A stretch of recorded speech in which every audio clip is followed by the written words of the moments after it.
please.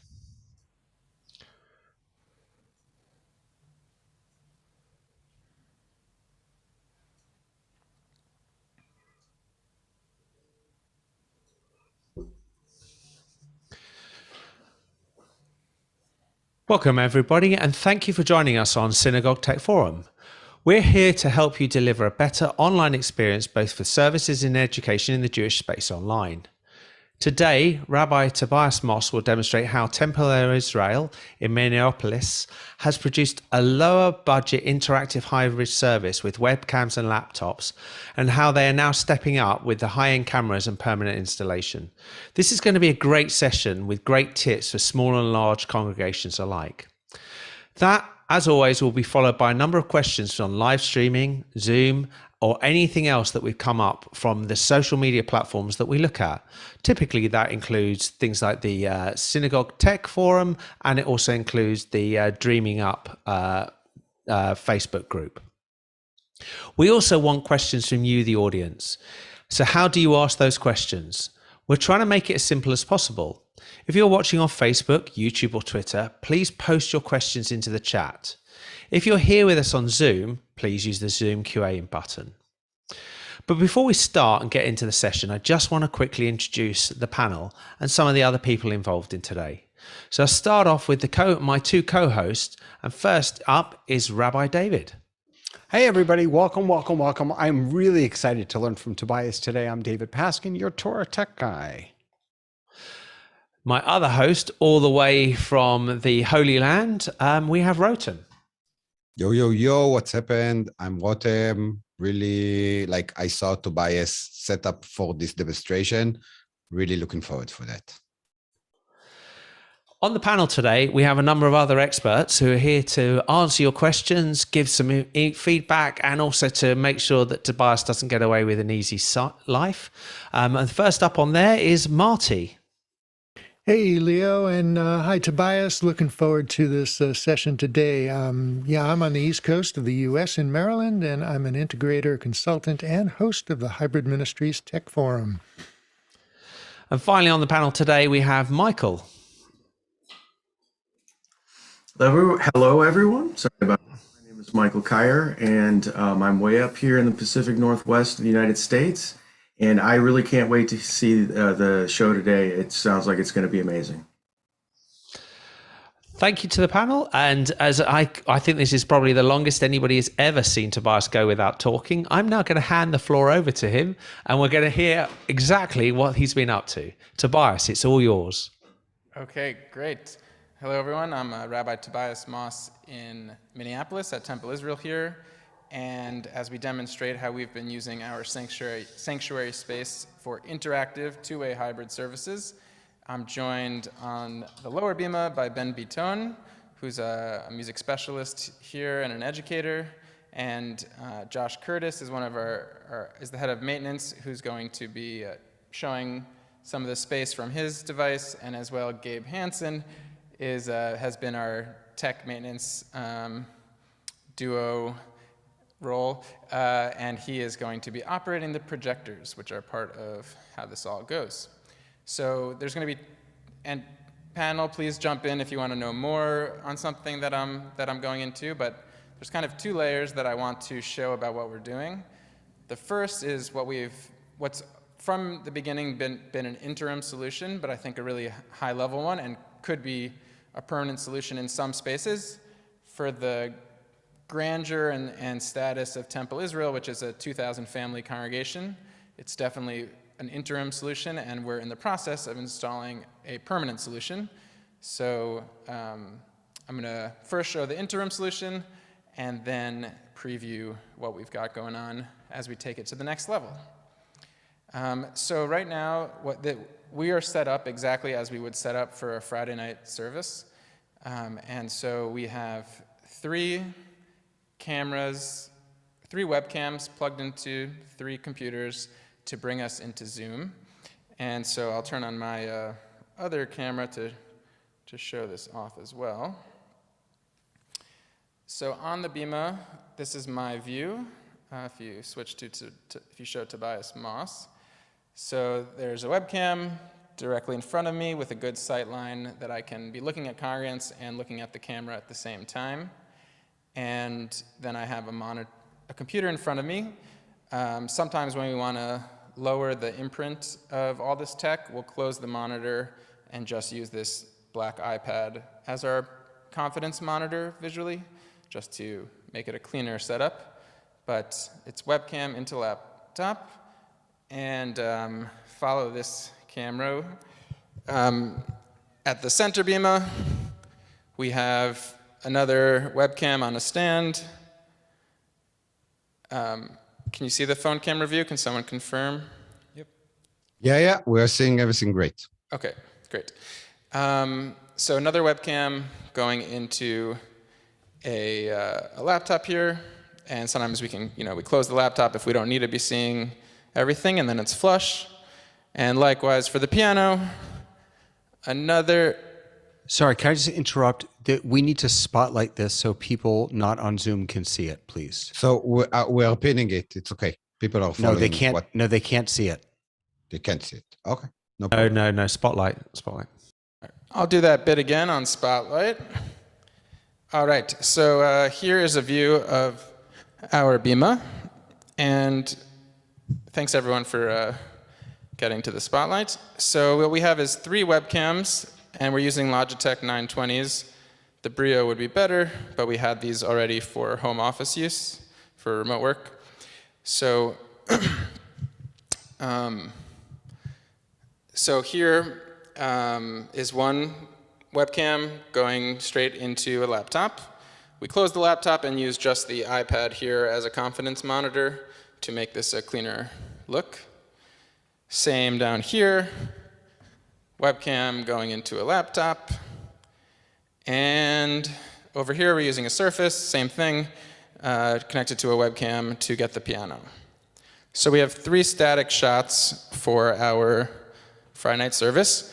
We actually do throw on another camera, like the one in my hand, to if a congregant is going to speak from their seat for a certain purpose, or during Lachad Odi, we even open the back doors of the sanctuary and get that on an extra camera to welcome the Sabbath bride, if that's. And Tobias, yeah. do you bring all those cameras in as separate Zoom participants?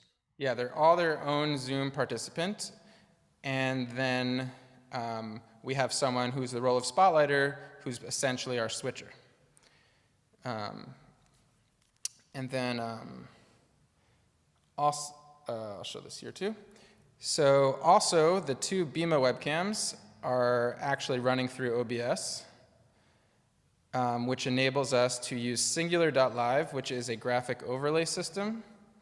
So you'll now see on the upper Bima and the lower Bima the prayer text come onto the screen, and the page number also for those in the sanctuary who want to open a prayer book, but we actually find that the vast majority just go with the on-screen text, because it's not just on screen, but when we want it, Gabe, it's also, if you switch to the phone again, it's also on the projection of the back wall. And so people in the synagogue can either open a prayer book or look at the service text on the back wall. And sorry, Tobias. Yeah, please. Sorry, forgive me. I'm a little slow here. So Yeah. You're running the 2 webcams into 2 different computers. On both of those computers, you're bringing them into OBS and then using OBS Virtual Cam into Zoom? Yes, perfect. And the extra layer is that we use this service called Singular.live, which creates graphics, but it creates them in the cloud. And so multiple infinite OBS systems can pull that overlay onto their camera. So when we were fully remote and at home, we had every clergy's laptop using OBS drawing on this singular graphic overlay. So no matter who was leading the prayers at home, a third operator could trigger those singular slides. Great.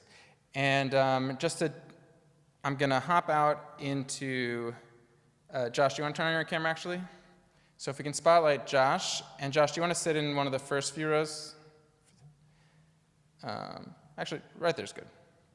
So if we spotlight Josh Curtis, so this is basically the congregant experience in the room, if they're sitting in one of the pews. And as you can tell from here, even the webcams on tripods basically becomes invisible, the same way we don't care if we see a microphone on a stand. And Gabe, would you trigger a slide for the room also? Yeah. So the slides will show up for the Zoom and show up in the room. And Gabe, would you also now show the gallery on the wall? So if we can spotlight just Josh Curtis for the moment.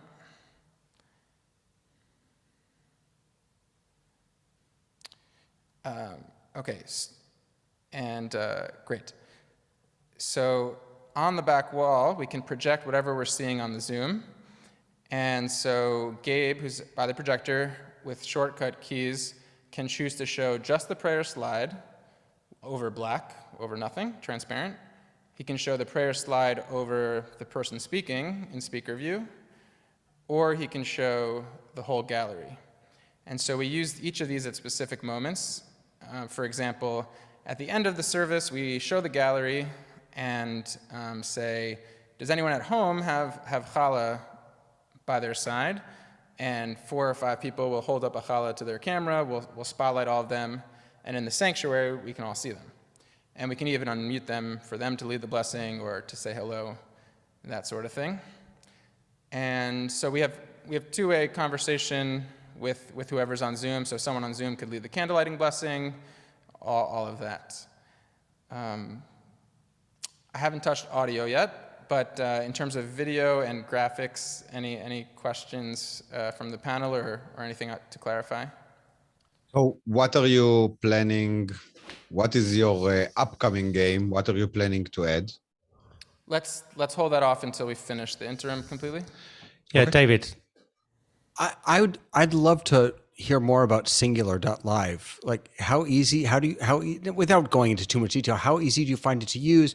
Are you able to import, say, from Google Slides or PowerPoint or something like that? I'm really interested in that. Yeah. So Singular.live, we as a institution have made slides almost from scratch. Another congregation and Rabbi Daniel Bogard gave us what he had started making. But basically you can create different presets of a lower third or a side panel, and then you have to import the text. And it does support Hebrew pretty well, as long as you create multiple text boxes, one for Hebrew, one for English, within the graphic. So here's a great example. Let's keep just the Shabbat candles up for a second. So, and then what's great is that once you build the slides, you can then duplicate them, put them in different playlists very easily. So we have Kabbalat Shabbat, Saturday morning, Hanukkah extra slides, and you can move those around. And once they're in their playlist order, you can send a playlist link to anyone, and it's touch. Very works. And we've been using it since the beginning of the pandemic, and they gave us a free nonprofit license and have had great support. And we've had one outage in the whole time on their end. So we've been really happy about it. So I had a quick question there, Tobias. I love what you're doing and projecting onto the stone. Mm-hmm. And actually this is I've seen this in a couple of places. I assume I'm taking a punt at the fact it looks like it's Jerusalem stone, and it seems to be the sort of thing that you can actually project really well on if the room. Do you have any issue with the light in the room? Did you have to do anything? Did you lower the lighting to make it bright enough on the screen, or not? Josh, who has revamped all of our lights in the sanctuary to great LED dimmable lights, but he says just high contrast project. Is that a new high contrast laser projector? 4K high contrast laser projector. Yeah, it's amazing. And how far is that projector away from the actual wall? Because it looks like it's quite a distance. Yeah, it's very far. Can we see that?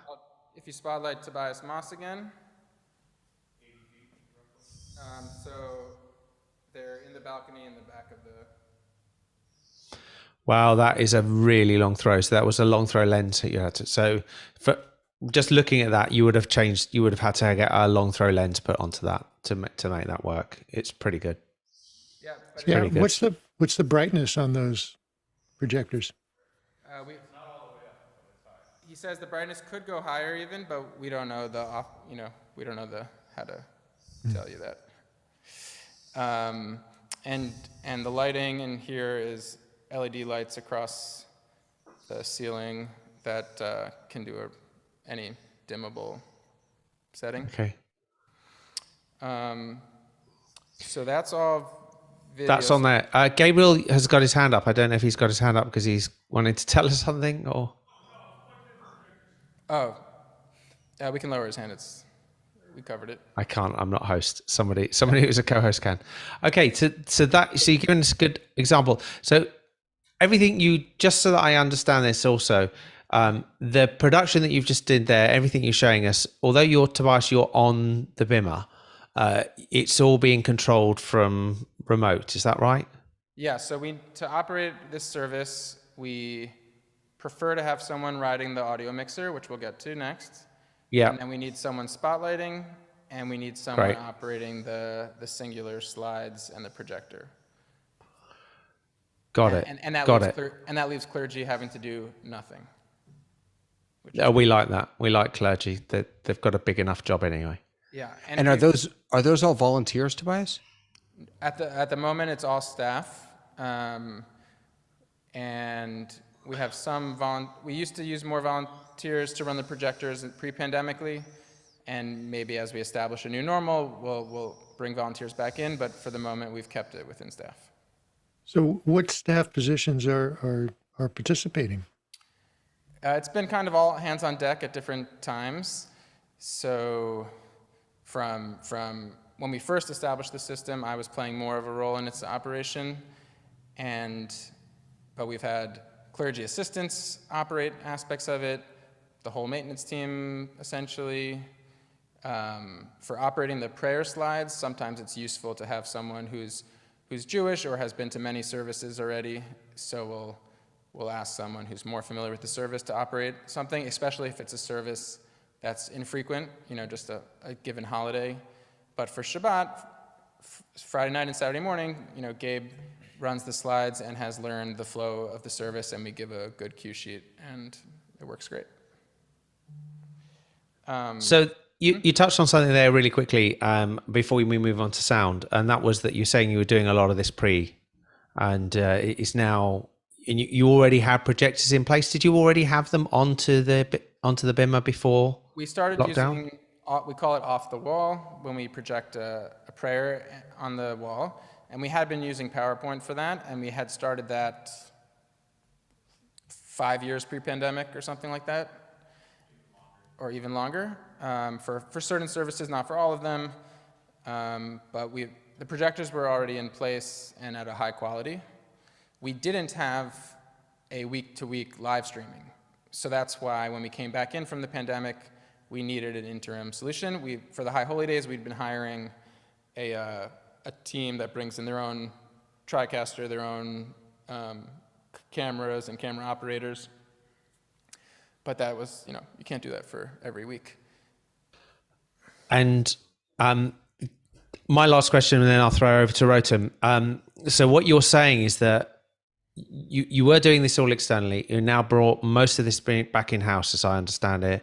And now you're in the point where you're saying, well, we're self-sufficient. We can now look at ways and we can move this forward. That's my take of what you've just said there. Correct. And also we had a pipe dream of installing the permanent solution pre-High Holy Days this year. But with all the tech supply line stuff, it wasn't realistic. So I've got a question from Rota and question from Marty, and then we'll go on to the sound. Yeah. Rota. Actually, two questions. First one. No, it's pretty much the same, but two questions. Does the slides on the show, on the actual ceremony, help you with something? That is my first question. And the second question is the live streaming. did the community got bigger because of the live streaming? Mm-hmm. So I'll answer the second question first, and then I'll ask for clarification on the first. So one thing that, just to emphasize, we've been really Zoom-centric. So we do push from Zoom to Facebook Live, but all of our encouragement is for people to join us on Zoom. And then I intentionally build into every service, towards the beginning, towards the end, opportunities to spotlight people on Zoom, to bring up the gallery view. At the end of the service, we do schmooze breakout rooms, all of that to make sure that that there's a reason to be part of it. It's not just a live stream passive experience. We've had lots of congregants come out of the proverbial woodworks who had stopped coming into the congregation physically for various reasons. We've definitely had, in Minneapolis, you may have heard that we have brutal winters. So lots of congregants end up in Arizona or Florida for the winter, and now they're able to still be very active. And yeah, definitely people have been finding us online. I don't have a number to point to, but yeah. That's great. Rotem, was there a follow-up or Marty? No, Marty. okay. Marty, you had a question? Yeah. So this is quite remarkable, and I want to thank you for this because one of the things that we really try to impress upon houses of worship who are contemplating doing this is that the viewer experience and presentation quality really, really matters to do it well, and that's not an easy thing to do. So can you tell us about the process that you went through to figure out what your goals were, what your expectations were for streaming, how you wanted to do it, and can you walk us through that process of how you came to arrive at this solution? It's a tough question. It's been incremental, and it was happening when we were fully remote in the pandemic. Up to that point, I didn't know OBS, had never heard of Singular, didn't know the proper camera angles and all of that. Definitely did learning trial by fire, participated in office hours, which is another venue that we're often, many of us go to learn this kind of stuff. And basically tried to up our home game. And then this is basically a remote kind of setup in an actual structure in the same room. So, in terms of using webcams, different, OBS, not using a video switcher. So at the moment, it's kind of like we took the best of a remote setup and just put multiple in the same room. So that's been an aspect of it. But how many people were on your task force, on your task group that came together to contribute ideas and work through the process? I'd say I've really spearheaded how we think about this, but have gotten great participation from everyone else on the staff to operate it, to tell me what wasn't working about it, to be critical about it. But I think I've been driving it. I think we want to, as we go into the permanent installation, it's definitely like a full maintenance team collaboration. I think let's have a chat. I think you've got the audio to talk to us, and then you've got where we're going next. So we can just do those, and then we can come back to some other general questions. Sure. So the audio is pretty simple, actually. Conceptually, what it is we run all the audio into a mixer, which Josh is going to show in the back of the room. So we just have a Yamaha CL1 that has all of our sound going into it. Even though our sanctuary has like a big QSC controlled sound system, to get the two-way zoom flexibility and not do reprogramming twice, we're using an external, gear external to our built-in system for the moment. So all of our sound runs into that mixer, and that mixer runs into a often ridiculed Focusrite that goes into this computer. And so all of the sound from every single microphone, and we can use dozens of inputs. All the sound goes through the Focusrite, which is what do you call these boxes? A USB interface. Goes into the Focusrite. The Focusrite goes into this primary Zoom computer with original sound on, and then that's how all the sound comes in. And the sound coming out of this computer is also what goes back into the speakers, so that way it's automatically a mix minus. So we've had no echo issues. We do have a high-level sound engineer, Brad Woodhouse, who's been making sure this works. Oh, and Josh Curtis. That's great. Josh Curtis mentions as well that our sound assist, hearing assist devices, which we had working with our permanently installed system, have been also operational with this system. Rabbi David.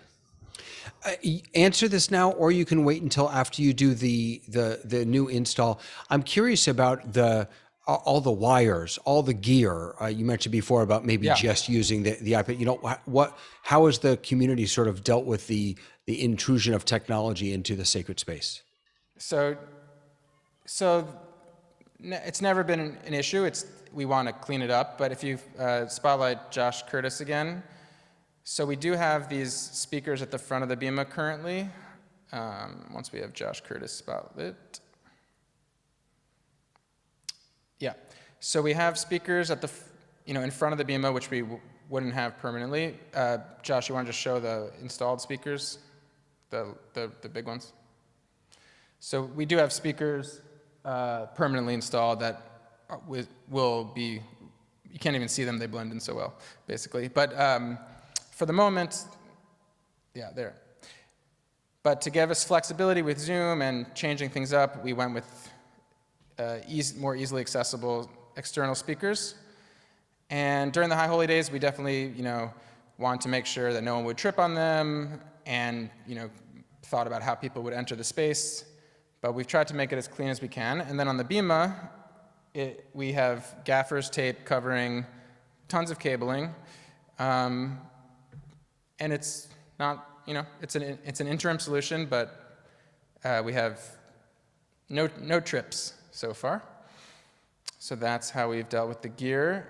And have your congregants commented though on? I'm less, because folks I talk to are less concerned about tripping and a little more concerned about the aesthetic. The whole idea of what they perceive to be bringing technology into a sacred space. So the best way to answer that is when a congregant turns 95 years old and you put them projected on the back walls at home, surrounded by their family, and they do the candlelighting blessing, and then everyone's good. So Good solution. Good solution. Are there any more questions that we have in respect to the audio, Rotem? I just want to mention something. So as a guy that doing live stream and owns a lot of gear, I have a lot of respect of what you're doing, the simplicity of what you are doing on the product and the production value you can bring to the ceremony that you're doing. So it's like you don't need to own. This is like what I want to say. You don't need to own a lot of expensive gear and a lot of like cameras and stuff like that to do a proper live stream and a show and to bring the added value to the people that online. Yeah. Thank you. I think I'd agree. I think I really agree. So can I, if I can just emphasize that for a moment for those who are less familiar with all of this, probably your institution has laptops able to run this already. Probably you have all these webcams that were purchased during the pandemic. In terms of direct expense for this, it was really super minimal. Besides the sound gear stuff, we've been renting gear, so that's been a price. But yeah, like Rotem says, it's really medium or low budget and very good. And what you see with people who have been relying on like one PTZ camera or something like that is all these super zoomed out shots. And we chose shots that are really like you were getting during the remote pandemic isolation, just the person into the camera, so to keep that connection. I like that. I like that personal connection, the engagement, the eye contact, because the cameras are so close, somebody who's standing at the bema, who's standing at the pulpit, can really engage with the audience. I do have a couple of questions, if I could. To add one more thing to that, we've had lots of bar and bat mitzvah children lead the service, and depending on what they were excited about, we either had the gallery view open in front of them the whole time so they could see their cousins the whole time, or if they were a kid that's more easily distracted, we close the laptop and just open it at the end, unmute everyone to say Mazel Tov. And so even youth and adults have interacted with the technology on the bema, not just the clergy, and it's been really seamless.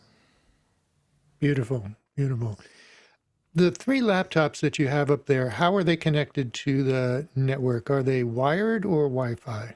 The 2 primary ones, upper bema, lower bema, are Ethernet, which we had to buy, a 300-foot cord or whatever, because we didn't have Ethernet on the bema previously.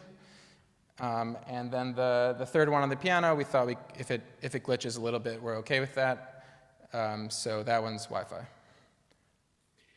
And I found it interesting that for people in the room to hear somebody from Zoom, you're coming out of a laptop and going directly into the speakers. So do you have any control over that? How would you control the volume in the room? On the mixer, the Zoom input back into the mixer is on a fader and can be ridden. Oh, okay. So maybe I misunderstood. I thought you said there was an output from the computer on the bema that's going to the speakers.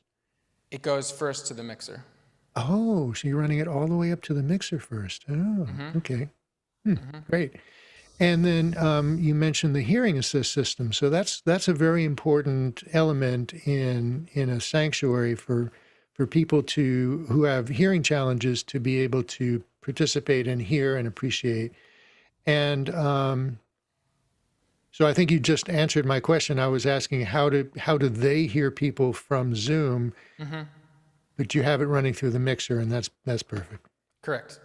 Yeah, great.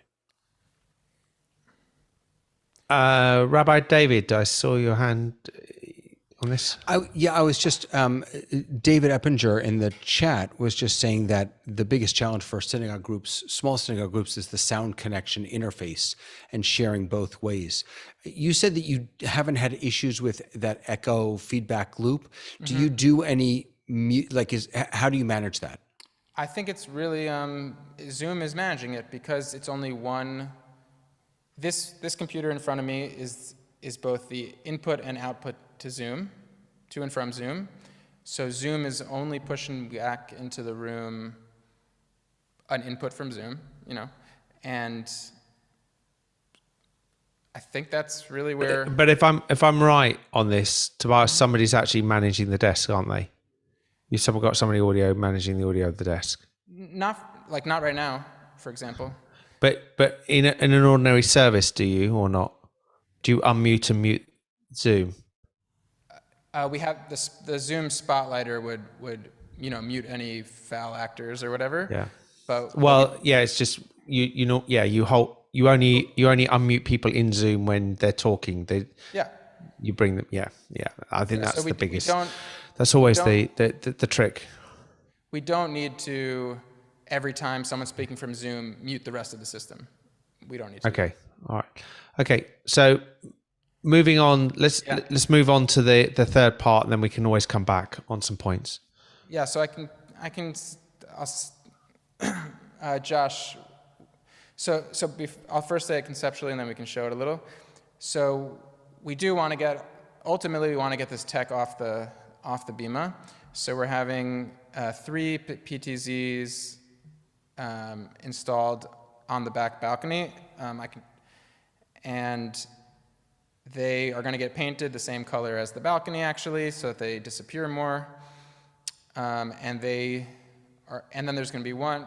If we can we spotlight Tobias Moss as well? So just to give perspective, so there's the 3 PTZs in the back of the room, and then there's going to be one more PTZ in the upper wing overlooking the bima, to give the Torah scroll shot, to give the congregation swoop, and to capture if there's a band over there. So we'll have 4 PTZs running into a production room that's just off the sanctuary, which will have the Tricaster and the mixer that's mixing the Zoom mix. And then in the back of the room, we'll still have the mixer that's making the room mix. And singular.live will still be how we generate graphics for the foreseeable future. And we have an integrator installing this as we speak. I can talk about some of the specific decisions we made around this, but that's the concept. Really interesting. Interesting to see that you've gone down that route. What do you feel? I mean, if you start with the very basics, was this an upgrade that you felt that you needed because people were saying that the camera quality wasn't there, or that you felt that this is just a natural progression? What was the driving force? The flexibility is a big driving force, right? So right now, I have to be here. If I walk 3 feet away from the camera, I'm no longer on camera. So we've had to choreograph every service to fit within our 3 camera views, or 2 camera views basically. And we actually, our senior rabbi, Rabbi Marcia Zimmerman, she's her preferred sermon style is to be on a wireless mic walking up and down the bima. And so she's been contained in a box and not so happy about that. So and also for different musical configurations, you want different camera angles, basically for camera angle flexibility. Got you. The service. And then you've got those 2 cameras up. Have you used those cameras yet? No, programming starts at the end of the month. So I see this quite often. I'm sure Marty will probably also come in on this as well. I see the spreader cameras very often start with 3 cameras very distantly spread, and then they get moved together because the angles may look good and you may get the maximum amount of angles, but the usability becomes really restrictive because you can't, if you want to capture something, you typically want to capture it 2 places from the same point. And so you want 2 cameras that are actually dead on and one that's an alternative, because you want to be able to go. So if you've got 2, I don't know, I couldn't remember if you've got it. Right now if you've got 2 pole, we have center aisle, left aisle, right aisle. Yeah. So what I've seen in a lot of cases that they move one of those left or right to the center, so you end up with 2 centers, so that you can get the 2 pulpits in, and you can swap between them without having a very, very different shot. So you can have a close and a wide on the same element. I would love to see what's going to happen in that respect, because I've seen this happen quite often, and also you lose the focus of for the rabbi where to look. If the main shot is in the center, they know to look in the center. Yeah, we shall see. Yeah, it's something we talked about for a long time.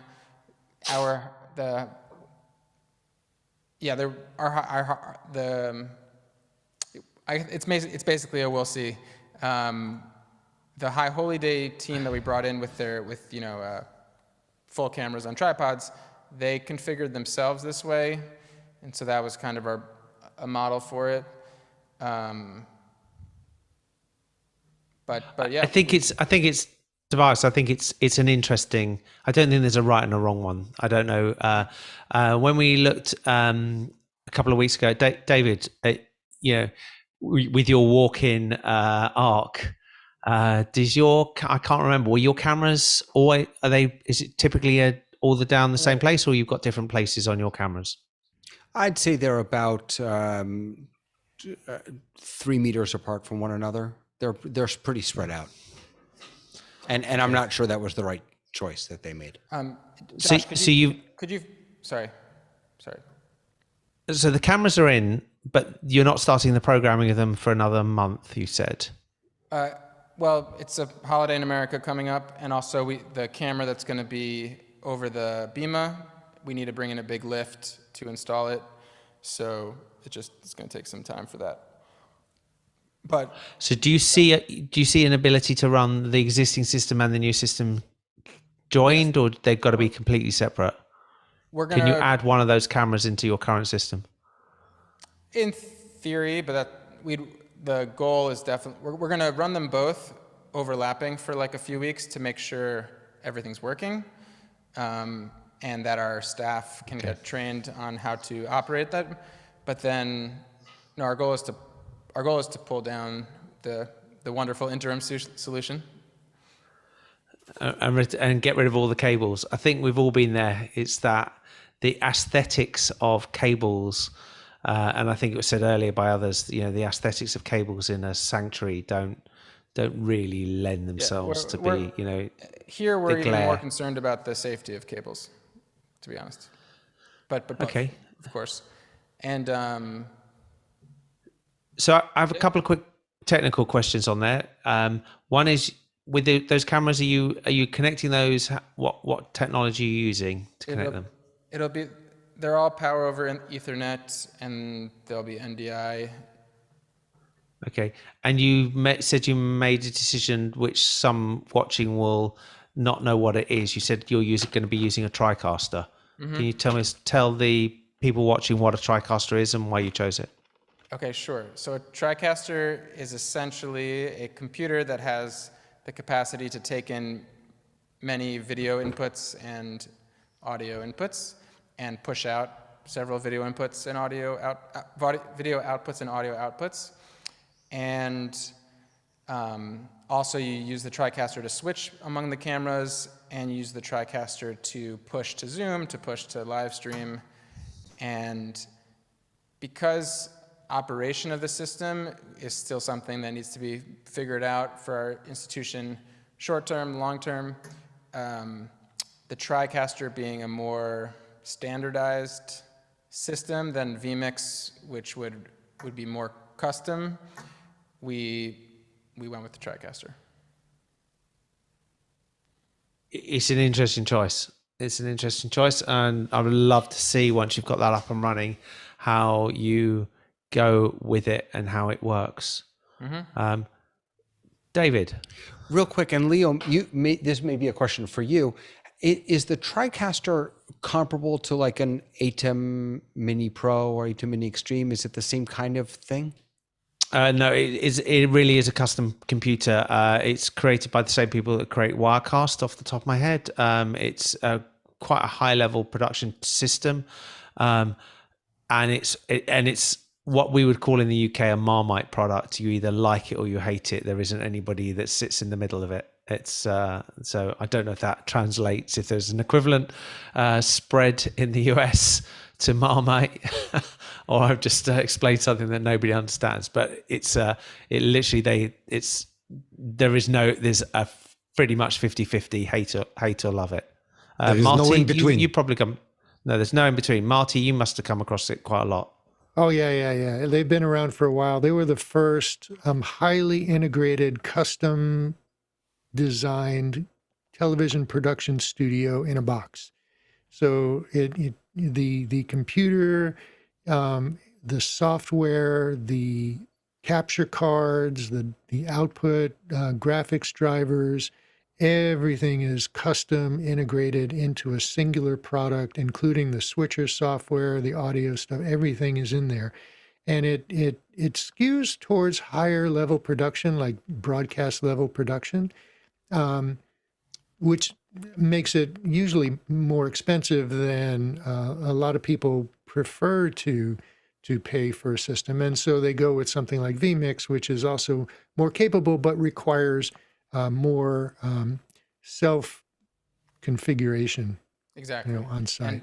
and from my personal vantage point as a rabbi who's been leading this, and I think our institution is thinking about how to staff our technical decision making in the future.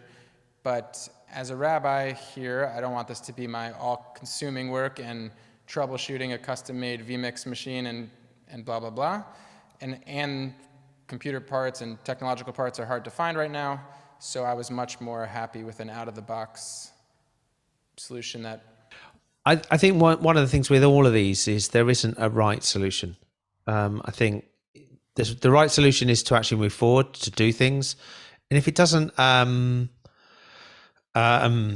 work, you can always, the cameras you've got are great, the other stuff is great, everything, and so is the Tricaster. It's great, and if it just turns out that you need to tweak it, you need to tweak it.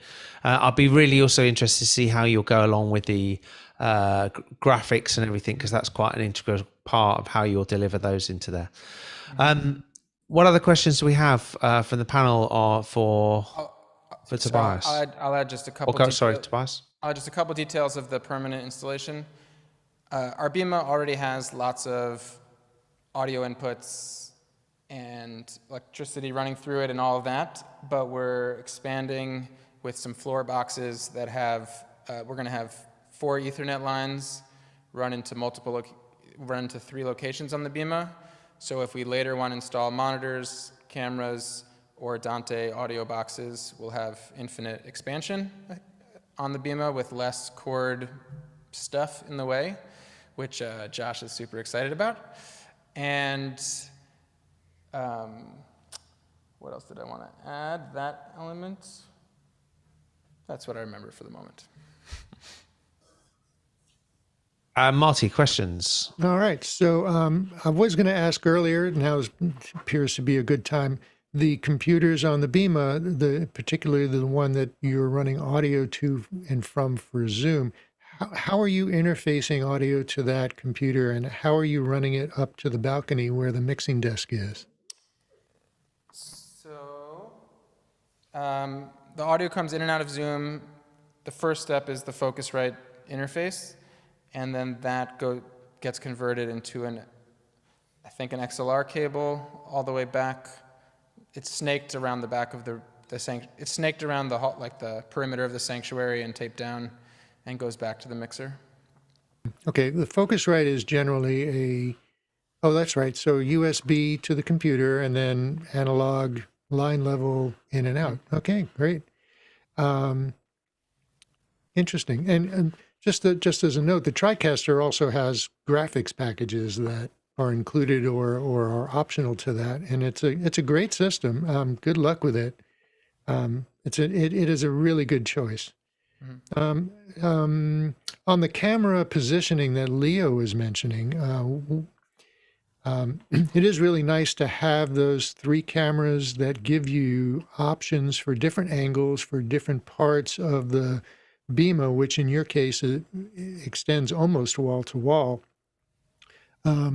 But to get that, so what Leo, I believe, was trying to get to was that having 2 cameras in one place that are for your main shot, like for the podium where you're standing right now, to have a wide shot and a close-up shot ready to switch between them, and requires 2 cameras in one place. And what some people will do is put a non-motorized box camera. That can have a zoom lens on it, but it just doesn't pan or tilt. And that can give you the close-up shot or a medium shot, and then have a PTZ right next to it that you can use either in the same shot or move it somewhere else. And then that's a little lower cost option. Tobias, which cameras have you gone with? They're Panasonics, right? I think they're 30x zoom 4K Panasonics. Okay. Nice. All right. Okay. Very nice. That's fine. And yeah, because as Marty says, you can get box cameras which actually match, so that give you a similar perspective, and even to the point that you can undersling them underneath that mounting potentially, so it doesn't look like there's a second camera. So, Josh, and it'll give you that same shot. Josh, if you point the camera towards the bima, so if we spotlight the Josh Curtis again, just our beam is quite spread out. So I don't know if that also will just play out different. We'll just see how that plays out in terms of. I think every time, if you've got the flexibility to move them, you may need it. If you don't have the flexibility, you don't know. You just don't know. And it also comes down to almost to the point of which congregants sit where that block out the view of the cameras and everything. So you just don't know, really. So Josh, if you look at the camera, please, the one close to you. So I want to point out something about the camera location. So we were gonna mount it underneath the bima. Josh, could you back up a little? You mean underneath the underneath the balcony? Balcony, yeah. Josh, give us a little more downward perspective. Perfect. Okay, right there. Thank you. So we were going to mount it underneath the balcony, but we thought, one, teenagers might jump up and do a volleyball spike on it, and two, anyone sitting in those pews where the balcony has already begun will see the camera moving. Where the cameras are mounted now, no one who's oriented towards the bima has any view of the cameras at all. So that's why we. Yeah, I think it's a great location. Yeah. I think it's an absolutely great location, as you say. It's just blending them in. That said, I think they probably look like an eyesore now, or they look like something new. Give it 6 weeks, and nobody will remember they were there. So, David. Yeah, I just wanted to. No, please. Dave, okay, so Josh is reminding. So the other big reason why we did the on the balcony instead of under the balcony is because from on the balcony we can sweep up to our historic, beautiful ceiling, and also sweep the whole room. Whereas if it was under the balcony, we could maybe not even get the eternal lights. We couldn't get any of the higher features of the room. But now, because they're on the front of the balcony, we can get, the whole space. Yeah, because if they were under the balcony, they would be turned upside down. They'd be turned upside down, and they would be inset on the balcony a little bit and not be able to get a sharp angle. Mm-hmm. I'm wondering if you did any experimentation about the exact location of these cameras and what the important shots will look like. Because if you move a camera left or right and focus on where you're standing right now, your background would change. Right? Right. So did you select those positions specifically for that shot? We did the best we could, Josh and I being amateur cinematographers. So we did walk around the space and look through a camera to imagine what the shot would look like from each spot, and which cross angles, which direct angles, and we looked at our High Holiday videos and said, did we like the camera angles they used? And at the end, we weren't positive what the best decision was. Likewise with the one camera that's going to be behind, on top of the bima facing the congregation, there were a few possibilities of where to put it. We're taking what we think is the best, but they're not that easy to experiment. It's not that easy to preview the shot. So, yeah. I think as we were saying earlier, it's getting it going, trying it, finding out where it works. You can spend forever and ever and ever. But it's that's it. Any David. decision. Sorry, Rotem. No, just to emphasize, any decision is a good decision between not having a decision. Yeah, I think Rotem, you've summed it up perfectly. David. Yeah, I'm being conscious of our time because we have some other questions, but I also just want to circle back to the beginning and really thank you, Tobias, and your entire team there for walking us through this.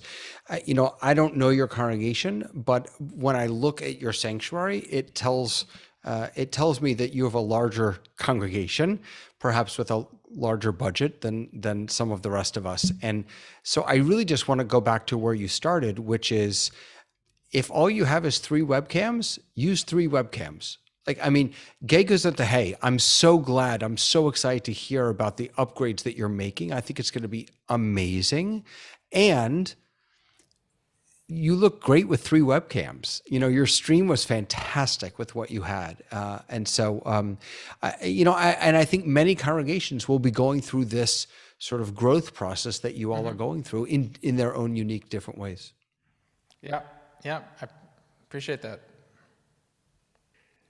So I'm curious, what will happen to the webcams on the Bima once you have the PTZs ready to go?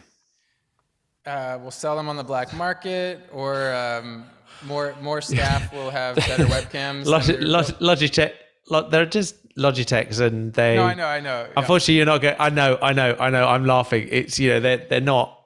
It's. I don't think you're going to get much money for a 920 anymore. The days have gone of the. I was wondering if you might keep them or some versions of them to get those tighter shots with the wider background. So I am curious how we can, without running, what ways to tie in extra webcams to the Tricaster if we want a certain extra angle that we don't need a built-in amazing camera for. But so that's something I'll look into in the future. Marshall has these little tiny POV cameras with NDI outputs. Okay. That Perfect. like you can just plop them on a little clamp or something, and nobody will ever see them. Perfect. I'm conscious, as David said, of time. I think this has been absolutely great. This has absolutely opened my eyes to certain things. I still got to go back to the beginning. Tobias, your projection onto your Jerusalem stone is stunning, absolutely stunning, and it just doesn't interfere. In my mind, you just don't realize it's there until it's there, and it just looks really nice. It just looks like it was something that was added that adds, not detracts when you've got a screen there. It just is a great thing, and I've seen it in a couple of places. The architects in 1919 or whatever, they knew that we were going to need this big open space of wall, and they saw this coming. They saw it coming. That's it. They shipped that stone. Thank you, Rotem, for shipping all of that stuff out of the promised land all the way over. There you go. Okay. Thank you again. David, you've got some general questions for us. Let's rock into those. And Tobias, hopefully your team or yourself can stay on for any questions and answers. For sure. Beautiful. All right, so we do have some questions.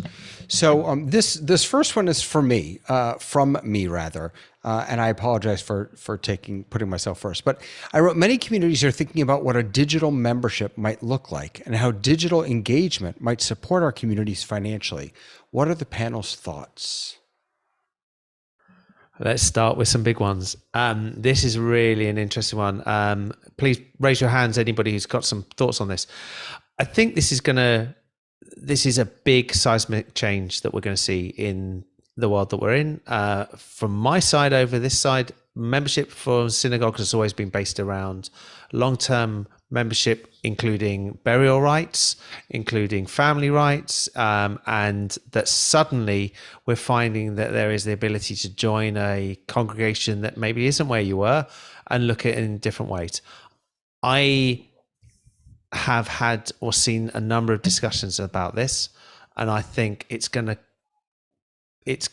make some sense long term. I wonder how many are also going to go over to looking at, rather than a membership, but they're going to look at other ways of doing it, including donations and other areas. What else has anybody else come across this, David? Well, yeah, I'll just throw in that as I was thinking about this in the shower this morning, I was thinking, on the one hand, we want to live stream our services. We want to get them out there. Even what Tobias is doing about encouraging people to come to Zoom, and yet it's still out there on Facebook, because we want that, sort of free, as it were, publicity of that, our services or our classes, whatever. So I was thinking about, how do you make people pay for something like that? And the best thought I came up with was, that maybe the live streams themselves should be behind a paywall, as it were, so that people, at whatever level, contribute something to support the production of that. But then what the way we use social media is to take snippets, a snippet of the sermon, sort of like, the Late Show with whatever his name is, Stephen Colbert, right? If you want to watch the entire show front to back, you have to have a cable subscription and watch it there. If you just want to watch snippets, you just go to YouTube the next morning. It's an interesting concept. Moving on, where are we, David?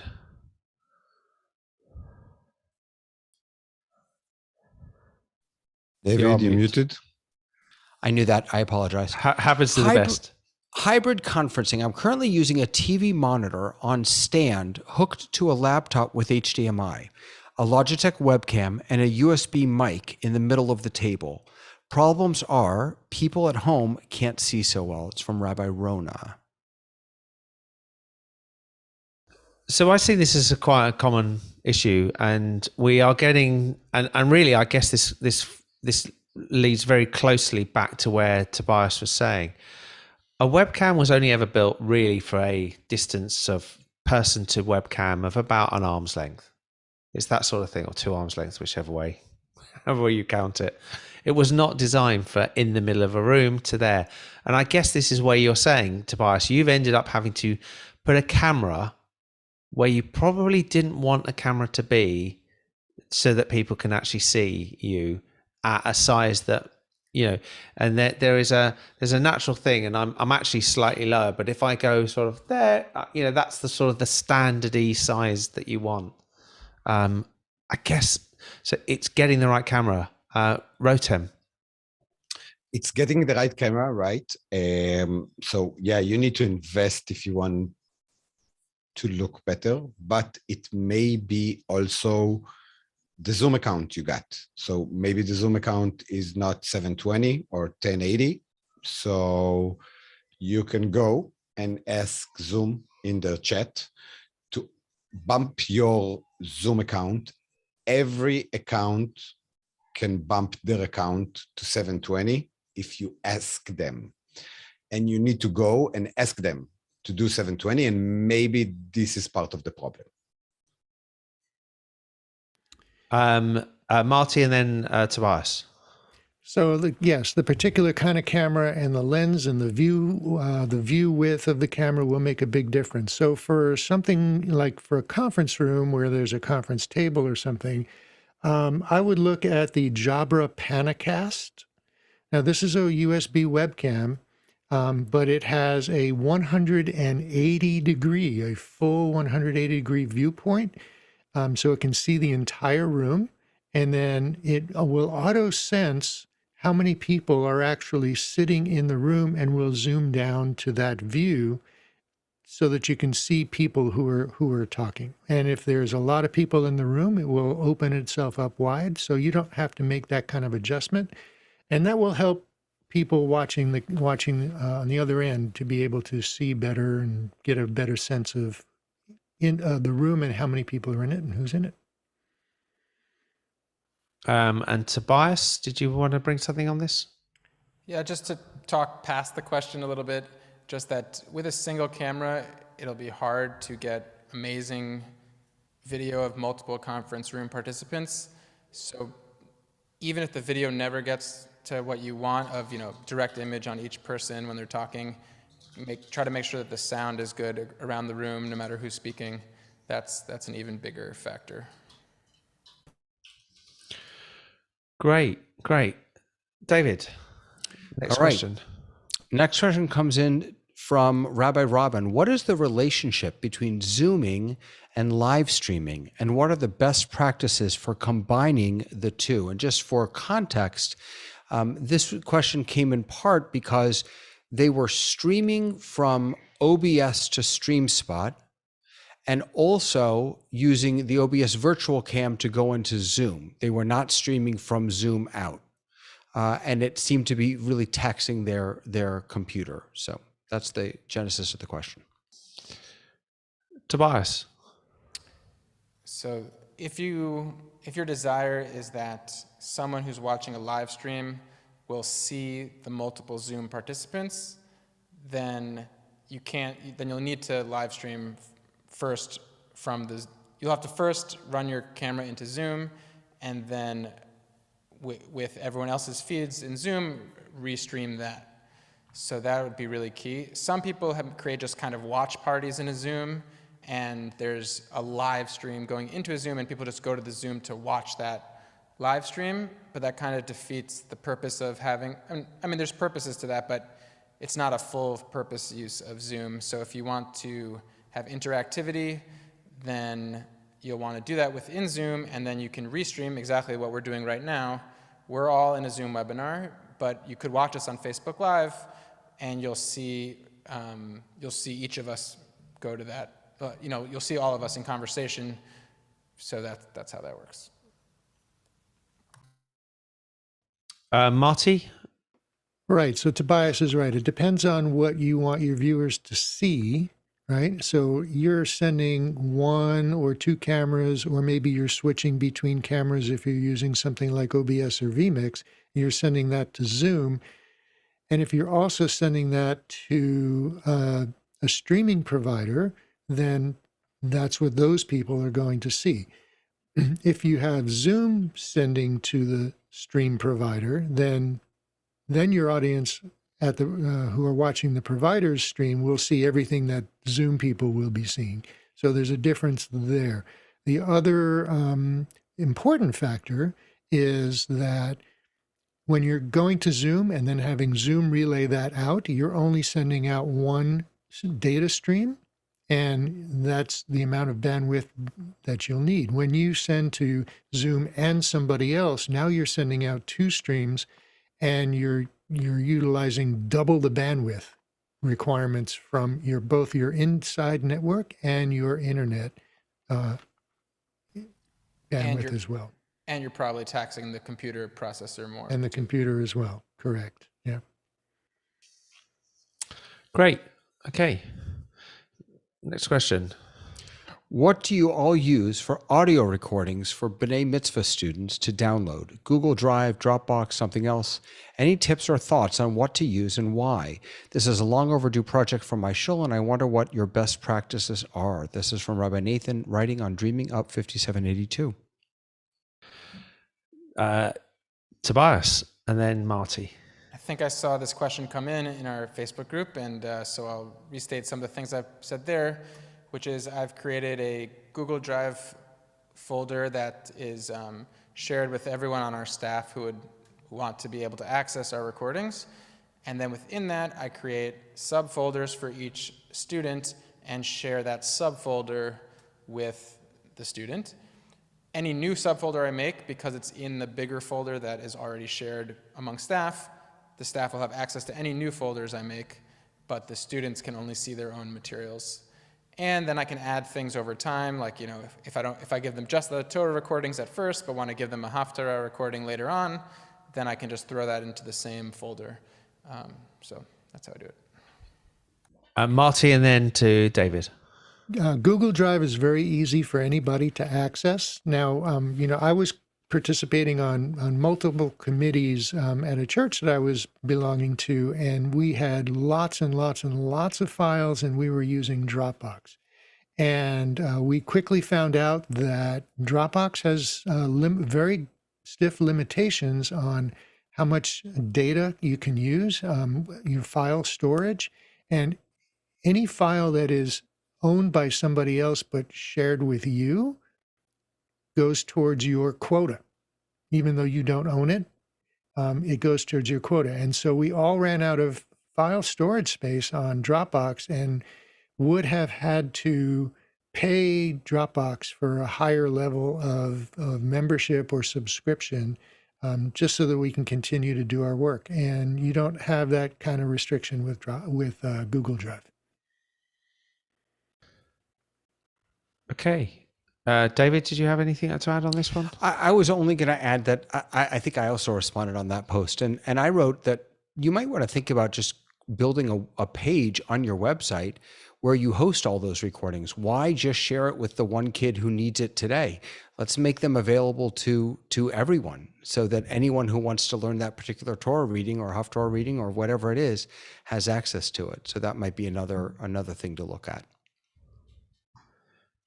I would absolutely agree. And when you think about it and you think about the life cycle of some of this and where you will be with over a period of a number of years, you're going to repeat the same information, and you've got that, and you're going to build a library and a bank. And it's also very interesting. I always think when you go back and you listen to how things change and the way you do these things change, and it's interesting to hear how they were a number of years ago to how you would actually chant certain things and how those things move and go forward. Okay, David, next question.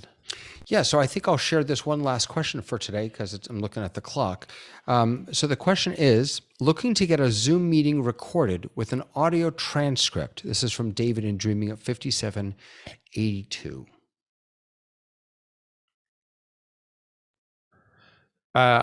Okay, I'll take this. So the audio transcript is there in the Zoom. If you're recording, you can get the output there. There's a number of actually applications that I've also used that enable you to post in a recording, and they will give you a transcript back. The names, I didn't have the question ready, so I can't remember the one off the top of my head that I've used, but it's actually amazing. It's pretty accurate at it. And what it does is it asks you to label each of the voices that it hears, and then it will actually assign the voices, each one. I think I've just clicked on something. Hours, weren't they?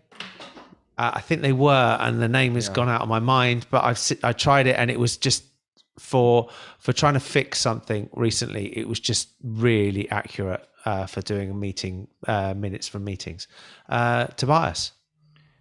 I'm going to shout into the ether for the moment, but maybe you all know how to do this better than I do, which is that I have a Zoom and transcription feature request for Facebook and Zoom and YouTube and everyone, which is, we all know that once we get into a Hebrew prayer, the auto-transcriber falls apart and says ridiculous and offensive words sometimes and just goes off the rails. So I think these transcription services could super easily add in a feature where once its algorithm detects that its success and accuracy and confidence rate is below 60% or whatever, that it just says foreign language detected and just doesn't try until the accuracy is more confident. And then, because right now, I mean, if anyone's seen the transcription, it's an embarrassment when it starts taking the Mourner's Kaddish and says, "Oh boy, let's get it together," or whatever. Rotem. I will never, as an Israeli, on a Hebrew stream, will use any software transition because it will never detect. It will do awful stuff, and I would never use it. David, on this one? Yeah, just real quick. I don't know if this is what you were thinking of, Leo, but if you haven't heard of Descript, this is It is Descript. It is Descript. Yeah, this is a great service. And what's powerful about it, not only is the transcription it does and allowing you to assign different pieces to different voices to different people, but you can actually edit your video in using text. So if you cut out something in text, it will make the appropriate change on the video end. It's really pretty cool. So that's at descript.com. Yeah, I think one of the things we have to, sometimes we forget and then we realize is we're at the beginning of some of these processes, and what these processes will look like in 5 years' time, how these processes will work, will be radically different. Some of them, as Rotem says, they're not quite there, they're not good enough. But some of us will remember how satellite navigation used to take you down roads that you can't drive, and lorries would get stuck. And it still happens occasionally, but the number of times it happens is small. So we will see these improve, and we'll see them get better. Thinking about it, languages, it should be able to literally detect when somebody flips between one language and another. particularly when it starts understanding the nuances of the pronunciation of words, because that's a key component of how languages works. But maybe a discussion for another day. So this is great. David, that's the last of our questions. Again, thank you so much, Tobias, for today. It was a great introduction. I hope that I think you've created more questions in my head than you've answered, which is always a really good way to end anything that we deal with. For everybody that was watching, thank you for joining Synagogue Tech Forum. We will be back in 2 weeks' time. In a week's time, we will be back to the Hybrid Ministries Tech Forum run by Marty. Or not. Marty's. Rabbi Oh, Marty. you just promoted him to rabbi. Did I? You said Rabbi Marty. I love that. Sorry. Marty just got a promotion. There you go, Marty. So it'll but in a week's time, it'll be Marty running Hybrid Ministries Tech Forum. So we look forward to that. I don't know what we're covering in a week's time. And then we'll be back. Although actually, I have a feeling we may not be, because are we right in the middle of... It's Thanksgiving, so I think they're probably skipping. It's Thanksgiving, yes. Yes, so we will you're take a skipping, turkey it's break Thanksgiving. next week. That's it. You'll take it. That's it. We're coming up to holidays for everybody. So we will be back soon. Thank you again to my panelists. Thank you again to the other hosts. And we will see you all